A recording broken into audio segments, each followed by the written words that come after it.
Yes, it is the one that we've all been waiting for, the reaction to a video that I made 9 months ago. And yes, I could have had a baby during that same time period, but I didn't. And it also means that I have zero idea about what I said 9 months ago. And I know that you don't know what you said 9 months ago either, okay? And if you say otherwise, I know that you're lying.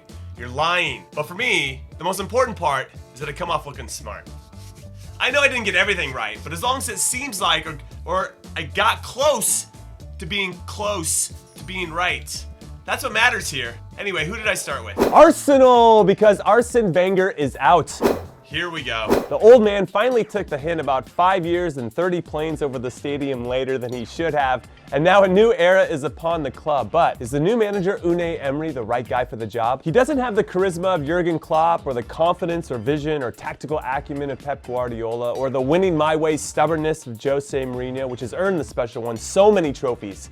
And maybe more trophies than he deserves given how conservative he is. Nor does he have the deep pockets that those clubs have, which arguably makes those managers' jobs just a little bit easier. You know what? I really like hearing the sound of my own voice, especially when I'm making a lot of sense. Anyway, let's see where I have them finishing. I want to say fourth, mainly for the easy joke, but I don't think they're going to get top four this season. I'm going to say fifth. What? Are you serious? I absolutely nailed it. Where's my mic? Where is my mic? Hold on, I got it. I found it. No, it's not in there. Where's my mic? Give me my mic. Where are you, Mike? Here, I got it. I found my mic. Here it is. Here it is.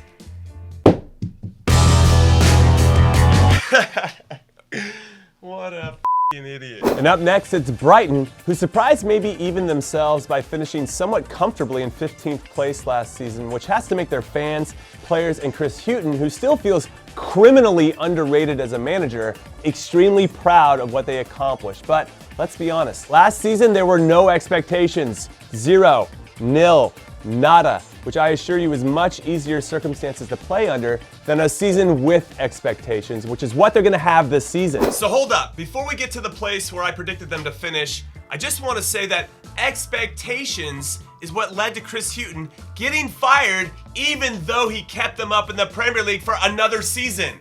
And I mean, sure, the signings he made over the summer to bolster the squad played like shite, but that just makes his ability to keep them up even that more impressive. However, clearly the board of Brighton didn't feel the same way because their expectations are 100% out of whack. So I'm gonna get a good laugh when they get relegated next season without Hughton in charge.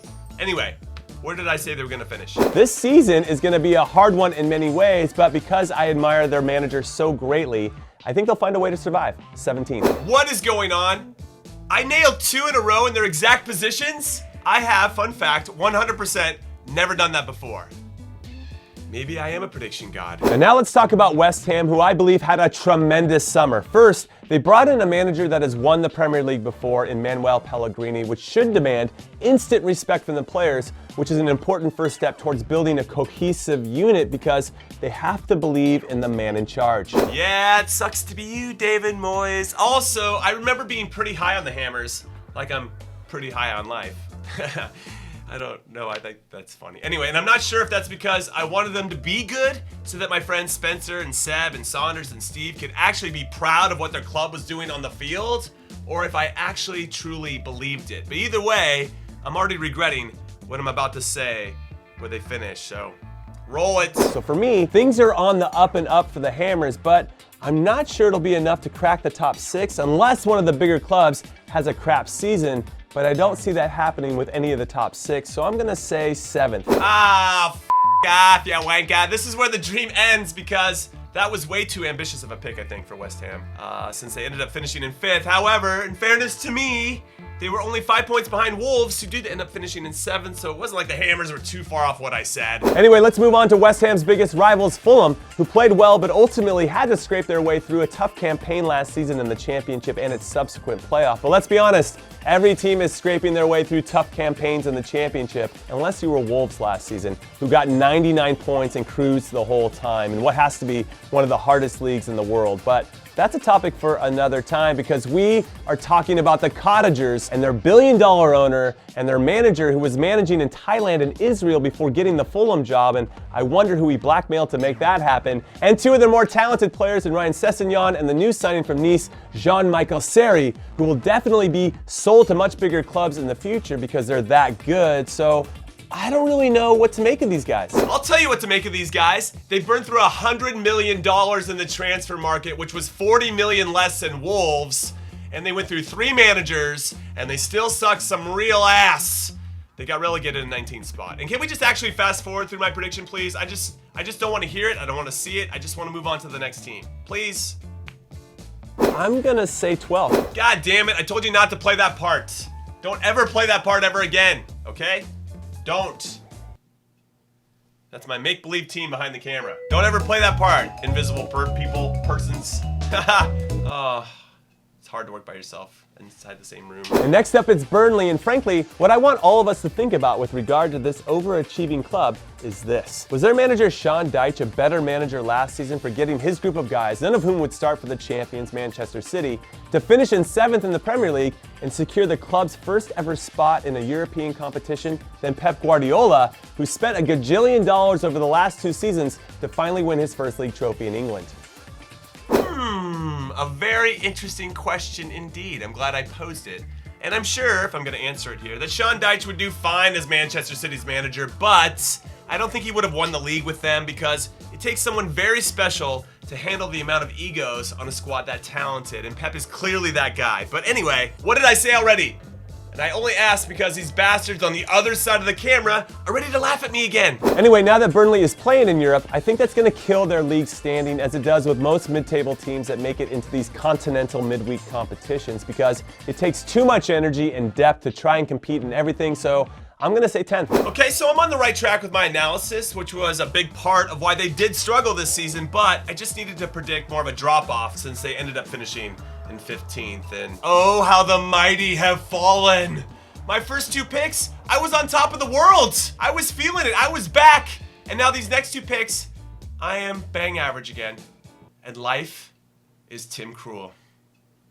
I miss Tim Krul. What's he doing now? What is Tim Krul doing right now? And now it's time to talk a little Chelsea because 5 seasons ago they got 3rd, then they got 1st, and then they got 10th, and then they got 1st before getting 5th last season. So if we base it on the pattern of their recent history, they should be getting 1st again. What? No, wait, what? No, there's no way that I said they would get 1st. So in summation, even though I believe the players will enjoy Sarri over Conte, I don't think they have the personnel yet to play how Sarri wants to play. So I think it's going to take him at least until the January transfer window to get everyone on the same page, which at that point, I think they'll be a little bit off the pace, but then he's going to make some moves in this transfer window and they're going to finish strong and they'll get 4th. 4th? This whole time in my mind, no joke, this whole time I had in my head since the season ended that Chelsea had finished in 3rd, or at least that's what I had predicted. So I've been walking around like I was a super stud muffin because I nailed my prediction, and then they did get 3rd in real life, and then I picked 4th. God damn it. And up next is Huddersfield Town, who did what no one thought was possible last season, myself included, and that's stay up the season after they got promoted from the championship, which goes to show you what a good manager like David Wagner is, and a good group of hungry to prove themselves players can accomplish when they're all working together. I guess that formula doesn't work every season though, especially when you fire the best manager you've ever had and then go on to do even worse. So please, please say that I had them getting relegated, please. So I'm going to say that this season is going to be an even bigger challenge for them than it was the season before. And I think they'll be up for it, but it's not going to be enough. And they're going to be heading back to the championship. And I'm sorry. I want to say otherwise, but that's just how I see it playing out. 18th. Okay, sure, I didn't nail their exact position, but they got relegated, and I picked them to get relegated, so I'm counting this. This counts for me as getting it right. And I don't want to hear it. Oh, you didn't get it. It doesn't matter. Their fate was the same as I correctly predicted. They're going down. Now let's head to Liverpool to talk about the team in blue from that area, Everton, who thought last season was going to be the season they got themselves back in the top 6 after spending a ton of money and bringing in the much heralded Dutch manager Ronald Koeman, but it was a disaster. Their big signings didn't perform. They went through 3 managers, including Big Sam Allardyce, which is never a good sign if he needs to come in and save the day, which he always does, so fair play to him for that. He got them to finish in 8th last season, but still, it was 21 points behind 5th place Chelsea and 4 points off of 6th place Arsenal. So this description of Everton's season the season before sounds kind of familiar to what happened this season, minus the whole rotating managers part, because they spent some more money on some players, most notably on Richarlison, and instead of having them kick on and finish above 8th, they finished 8th again, but 12 points behind 6th this time instead of 4 points. So let's see what I said. So even though I like Marco Silva as a manager and the healthy attacking trio of Gylfi Sigurdsson, Richarlison, and Cenk Tosun, and World Cup hero Jordan Pickford in goal, I just feel like Chelsea, it's going to take a season for it all to really fall into place. So I think they're going to finish in the same spot, 8th. Guess who's back? Guess who's back? Guess who's back? Guess who's back? Guess who's back? Guess who's back? Guess who's back? And now we head back to London and Crystal Palace, who had current manager Roy Hodgson been in charge since the beginning of last season. They would have finished in the top 10, but instead they finished right outside of it in 11th, which, all things considered, was pretty impressive. Wait, time out, hold up. Sorry to cut me off, but the season before that I was referencing was the one where Frank de Boer crippled them to start the season. You remember when he lost his first 4 games and didn't score any goals in his first 4 games? Anyway, I just wanted to throw that in there. And just continue. However, success on the field, for better or for worse, is always dictated by goals. So if Christian Benteke can score more than 3 league goals this season, which is an awful output for the big man last year, then Palace will do well. But if he keeps underperforming, and if Zaha moves, which I think he will if the season looks like a wash by January, things might not be as exciting for their supporters by the end of it. So I'm going to say 13th. First off, damn you, Christian Benteke. How do you only score 1 league goal this season? Now sure, you only played in 9 games, but you're only 28 years old. That should be the prime of your career. I just don't get it. Second, I said 13th, as you saw, and Palace finished in 12th. I was so close. But now let's head up north again from London to Manchester and talk some shop about Manchester United, who I picked to win it all last season because Jose Mourinho always wins the league in his 2nd season in charge of a club. That's what he does until he doesn't. Also, even though he finished in 2nd, they never felt like a 2nd place team because they never really challenged their neighbors Manchester City for 1st. They just kind of had that best of the rest feeling to them, and even then, they didn't seem like the best of the rest. And I believe that's 100% due to Mourinho, and among other things, his stubbornness, his conservative tactics, and his throwing of players under the bus publicly. I just don't understand why he does that. There's nothing to be gained from that. So there's just nothing about this club, minus maybe Jesse Lingard and Paul Pogba's social media antics, that feels fun. But despite all of that negativity, they should be better this season. Better this season? Can someone please take my fake analyst card away? I'm done. I'm a fraud. I've been found out. Oh, stick to Hand-Egg, you Yankee. But hold on. Before you go there, let's hear my explanation. If only because Pogba's a World Cup winner, so the confidence that comes from that should continue to make him an even bigger presence and leader in the side, which I believe is a good thing. And then I believe Romelu Lukaku will build off of his stellar World Cup performance as well, and Alexis Sanchez should be more of a force this season, as I'm sure him and Mourinho had a discussion about how he should be best utilized moving forward. And they still have David De Gea in goal, who gives them a chance to get a result in every single game. All right, so this is me being 100% positive about what could happen, as opposed to basing my prediction on reality, but maybe I'll fill in the gaps somewhere. Let's just let this play out. So the only crap part for United is that other clubs got better too. So if the players can withstand the Mourinho effect for a full season, then I think they're going to finish in 3rd. If they can't and player unrest begins, then I'll say they finish in 6th. Did you hear that last part, suckers? Replay this. So if the players can withstand the Mourinho effect for a full season, then I think they're going to finish in 3rd. If they can't and player unrest begins, then I'll say they finish in 6th. Exactly! Can you slow-mo that last part for me, please? Please. If they can't and player unrest begins, then I'll say they finish in 6th. And guess where they finish the season after the player unrest? 6th. So give me my damn fake analyst card back. All right? I'm back on the job. And how smug is this face right now? If the players can withstand the Mourinho effect for a full season, then I think they're going to finish in 3rd. If they can't and player unrest begins, then I'll say they finish in 6th. But let's stay positive and put them in 3rd. Pretty smug. And it's Cardiff City, who had 33-1 odds to make it into the championship playoff last season, let alone getting promoted. So their ascension to the top flight appears to be nothing short of incredible. That is, until you realize that they are managed by the grizzled veteran Neil Warnock. I don't know, who set a record with Cardiff's promotion by getting the club promoted 8 different times, so the guy clearly knows what he's doing and how to get the most out of his players. Yeah. Just say I picked them to get relegated already. I think this big step up will be too big. 20th. High five, because I got another correct pick on the relegation side of things. I mean, I don't know about you, but if you're not bowing down to my greatness right now, I'm just not sure we can be friends anymore. And now let's talk about my favorite English club, Newcastle, or you know what? Let's not talk about them or how their manager Rafa Benitez stayed loyal to the club after they went down to the championship. And then he got the club promoted, which was awesome, and he did it in 1 season. And then he helped the club battle to a very respectable 10th place finish last season, only to be rewarded with a very limited transfer budget by the head we call an owner Mike Ashley, who I'm pretty sure promised Rafa otherwise when it came to spending, which means all of us Toon supporters are going to have to sit through another painstakingly awful season of watching our team defend their asses off while trying to capitalize on their chances on the counter or on set pieces. So, I mean, fuck me, you know? I mean, there's always so much for us to get excited about, and Rafa can only work so much magic, so I will not hold it against him if he chooses to walk away at any point during this season or next summer. It's just a bit of a shit show, but I think we'll stay up. 15th. Okay, I was gonna stop it and cut in here, but I was making so much goddamn sense, and what I said was exactly how the season went. I didn't want to interrupt my flow. Anyway, even though I said 15th,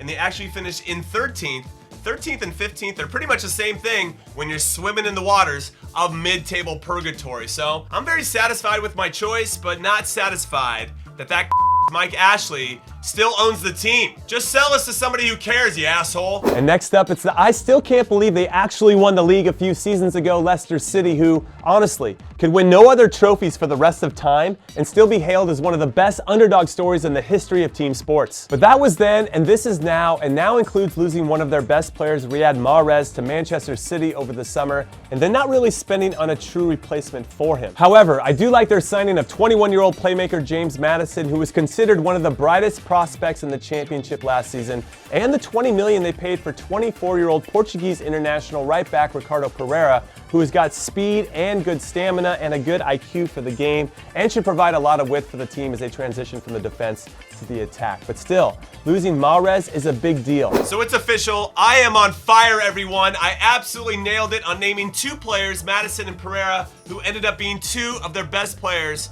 this season. So now let's get to my prediction. I don't really know what to predict with these guys. I mean, I think if everything went perfect for them, they'll improve upon their 9th place finish from last season. But the odds of another season going absolutely perfect for Leicester City has to be like 75 gajillion to 1. So I'll say they fight and scratch, and Jamie Vardy will get his goals, and they'll finish in 11th. No, they finish in 9th again. But I mean, Jamie Vardy did get his goals too. So you gotta respect the words that were coming out of my mouth, which is my way of saying, show me some respect, you punks. And up next, it's the last of the 3 promoted teams, but the only one that cruised to the championship title with 99 points because they were so good on both sides of the ball.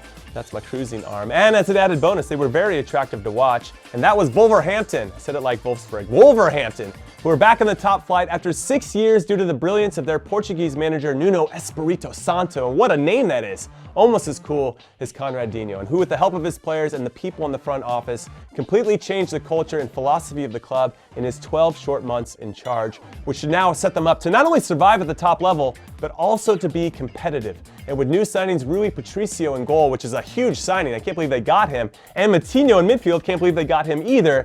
They've added a few legitimate players to take them to the next level, which I think will help them get to 9th this season with aims of getting into Europe the season after that. Again, I had to let this whole preview of mine roll out because I absolutely killed these predictions. Now, sure, I didn't nail their exact finish. I said 9th and they finished in 7th, but my previews are spot on, man. I'm really impressed with myself right now, and more so than usual. And that's saying something. And now let's talk a little Southampton, also known as the club where Liverpool buys most of their players from, because last season for them sucked. First, highly touted manager Mauricio Pellegrino didn't work out, and that's being kind. Then second, Virgil van Dijk, who was one of their best players, finally got his wish and went to Liverpool. And then finally, they were 5 points behind a very bad Swansea team for that final relegation spot with 5 games to go. But then a hero came along, and led by his astute managing, Mark Hughes helped the club avoid severe embarrassment by finishing in 17th. And guess what? this season wasn't any better, and their previous hero, Mark Hughes, got fired after only winning 1 game out of the first 14 of the season. And then a new hero came along, Ralph Husenhuddle, I think that's how you say it, previously of RB Leipzig, and he got them back into safety and finishing in 16th, which should be applauded, of course, but let's be honest, they still sucked by their standards. So let's see where I said they would finish. They will stay up, 14th. Damn, it's so close again, but I wasn't too far off, which is my way of justifying that I pretty much got it right. And now it's time to up your cherries and discuss Bournemouth, because I love their manager Eddie Howe and his ability to get a lot out of a little, and the fact that he stayed very loyal to the players that helped the club get promoted in 2015, which are also the same ones that helped the club get over 40 points in each of the last 3 seasons in the top flight. But for whatever reason, this season feels different. Maybe it's because most of the other clubs have spent significant money on players, including Fulham and Wolves, who just got promoted. So it feels like there's less room for error, no matter how much spirit and cohesion this team has. And if I want to be super harsh, and I try to shy away from that more often than not, they have a lack of overall talent, okay? Especially in the middle of midfield, which is where we know games are won and lost. And if I want to be harsh again, a lack of depth too, which I believe will be too much then for them to compete. So I'm going to say 19th, but I hope I'm wrong. Well, maybe you should use your hope next time you had to make the right pick, because we're looking like real chumps here on this one, all right? Since Bournemouth not only stayed up by finishing in 14th, but also got over 40 points again, which proves that their manager, Eddie Howe, is a genius. So I wonder when he's going to move to a bigger club, because it might be the right time to do that. And yes, guess who is up next? It's the team that everyone thinks that I secretly hate, but I don't actually hate them at all. It's Tottenham, who have done extremely well to finish 3rd, 2nd, and 3rd in the last 3 seasons, and by keeping their core players intact over that time, meaning these guys have grown together. They've had successes and failures together, and they played their home games at Wembley together, which had to have had created real bonds amongst the group. Plus, their goalkeeper is a World Cup winner now, which would do wonders for anyone's confidence, and they have a terrific manager who seems to get better with each passing season. And they're finally moving into their brand new stadium. So, in summation, everything is on the up and up for Spurs, except they made 0 new signings. Nada. Nil. Nothing. And I can't decide if that's a good thing because they trust who they have, or if it's a bad thing because the players have to know that they're not going to truly compete for the league title or make a deep run in the Champions League without adding a big name or 2, because they have proven what their ceiling is with this particular group of players. So I want to say they're going to finish 2nd or 3rd at best, but then I remember that we're probably due for Spurs to pull a season-long Spurs and get hit with unfortunate injuries to key players, or see Harry Kane get sold to Real Madrid, or something crazy like they can't win at their new stadium. So even though I seriously do not hate your team, Spurs supporters, you're 100% going to think that when I say that they're going to finish in 6th. Yes, they're going to finish in 6th. But if they prove me wrong, I will wear a Spurs jersey during my reaction video to these predictions. Is that fair? I can't believe that after spending a minute talking about how great the manager and players are and all the positivity of being a close group, I picked Spurs to finish in 6th, and that you wouldn't do well in the Champions League. Yeah, I hate your club. But not anymore, because look at this luxurious new jersey I got. Well, it's a throwback, but it's still new. Anyway, come on, you Spurs! Also, next up is... And it's Watford, who are still somehow in the Premier League, despite having 4 different managers in their last 3 seasons since being promoted back in 2015. But apparently, that's just how Watford rolls. They love chaos. However, if current manager Javi Gracia, or any other manager, has anything to say about it for that matter, the less chaos for a team, the better, because chaos leads to uncertainty, and uncertainty leads to a lack of team cohesion, and a lack of team cohesion leads to a lack of trust and rapport amongst the group, and a lack of trust and rapport in all areas of the club, not just the team, leads us back to chaos. And chaos, though comfortable at times, especially if that's all you know, never equates to success. So though I think they have the talent to finish higher, I'm still a little worried about them shaking this chaotic reputation, so I'm going to say 16th. Jesus, that chaotic metaphor was dragging on and on and on, and don't let me ever do that again. Also, this is another relatively big miss for me, since Watford were pretty good this season, all things considered, by finishing in 11th, and really for me also, they were the one team that no other clubs seemed to want to play against, because it was always going to be a real battle, which is a testament to their ability and their mentality. So I'm curious to see how they get on next season and in the FA Cup final, but I digress. Who's next? Liverpool and Manchester City, and I'm putting them together because I still haven't decided at this very moment who I think will get first and who will get second. Ooh, this is gonna be good. Where's my popcorn? On one hand, Liverpool has made some significant signings to bolster their squad. I'm talking Fabinho, Naby Keita, Jordan Shaqiri, and maybe the most important, Alisson in goal, who I think is not only a huge upgrade over Liverpool's other options, he's also going to make the center backs in front of him look good too, which has to be welcoming news for any Dejan Lovren fans or haters or both, because it doesn't look like manager Jurgen Klopp is looking to upgrade in that position. Regardless though, this team, who were 90 minutes away from winning the Champions League last season, just got a lot better. However, on the other hand, Manchester City are coming off a season where they earned 100 points. 100 points. The first time that's ever happened in Premier League history, and they won the league by 19 points. Also, just for laughs, they scored a record 106 goals in their 38 league games too. I mean, what in the absolute These are remarkable feats that need to be respected. So even if they have a small drop-off, they're still going to win the league, so I have to say they're going to finish in first, right? But this other hand is itching to say that no team has won back-to-back titles in the Premier League in over a decade. Hey guys, I just wanted to say that no team has won back-to-back titles in the Premier League for over a decade. But yeah, says this other hand, they signed Riyad Mahrez to make them even better. Plus, do you really expect their very demanding manager, Pep Guardiola, to let them have a drop-off in performance? He's been in these positions before with Barcelona and Bayern Munich, so he knows how to motivate teams to replicate their success over long periods of time. Oh, hey, it's me, the other hand. I can't memorize that, so yeah, what he said. But don't you want to say Liverpool because Jurgen Klopp is the man and he has a superior record over Pep and it would just be cooler to pick Liverpool as the champion? Yes, my heart does want to say that. But use your head, big guy. The City players now know what it's going to take. They lived it already, and that experience is going to be the difference. Okay, fine. You win, left hand. So Manchester City is going to be champions again, and Liverpool are going to be a close second. Prediction God status reconfirmed. Da da da da da da da da da da da da da da da. Hey. Da da da da da da da da da da da da da da da. Hey, if you're gonna come at the king, you best not miss. I'll see you later, haters.